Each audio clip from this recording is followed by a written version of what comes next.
Lakers-Timberwolves. 5 takeaways as Luka Dončić delivers in Game 2. The Los Angeles Lakers managed to earn the number 3 seed in the Western Conference by using a vastly improved defense, all-around play from LeBron James and, of course, the welcome addition of Luka Dončić.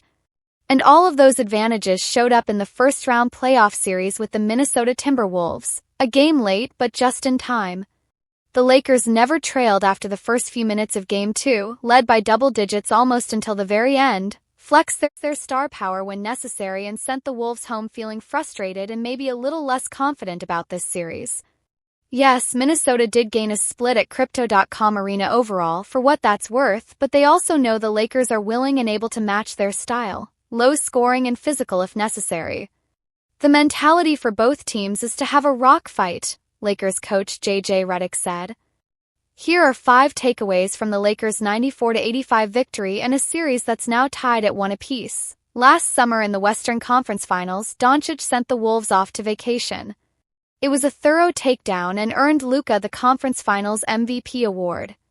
Dončić averaged 32.4 points, 9.6 rebounds, 8.2 assists, shot 47% from the field, 43% from deep and 85% from the line.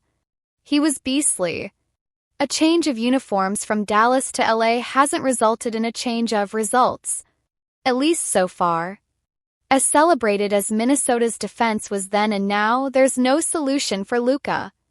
Through 2 games, he's the best player on a floor shared with LeBron and Anthony Edwards. He's hunting Rudy Gobert on isolations. The crowd noise was deafening with anticipation when that happened, and having his way against Jaden McDaniels too. He finished 1 assist shy of a 31-point triple-double in Game 2 and is averaging 34 points for the series. Minnesota rarely doubles opposing players. Their individual defense is that good, but Luka is testing that strategy. It might be time for a tweak. They made 21 shots from deep in the opener. Jaden McDaniels scored 25 points and missed only 2 shots. Those were the difference makers for the Wolves and allowed them to seize an early series advantage.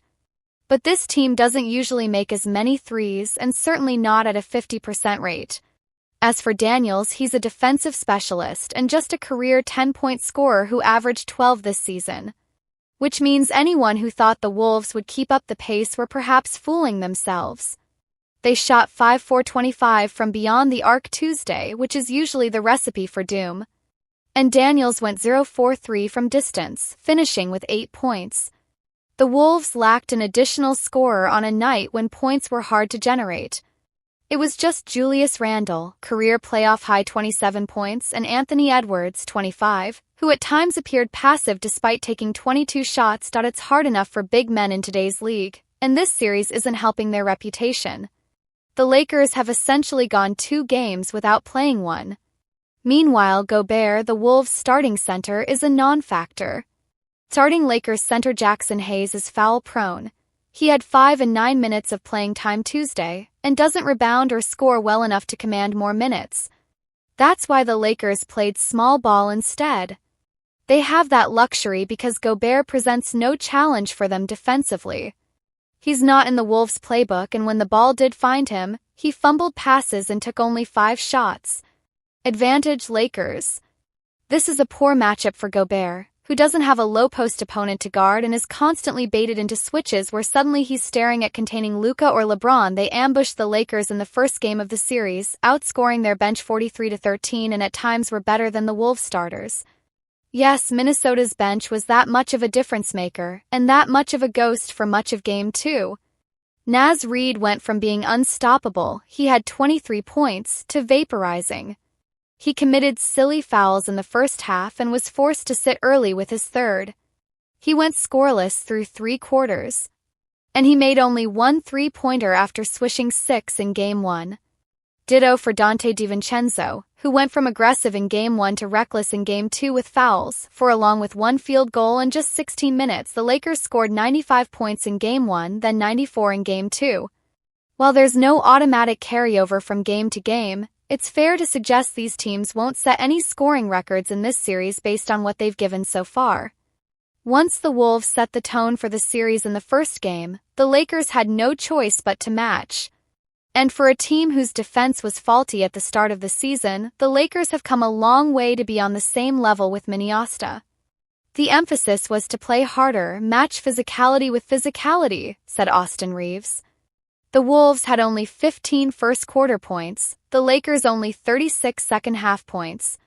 Both teams shot just 20% from deep.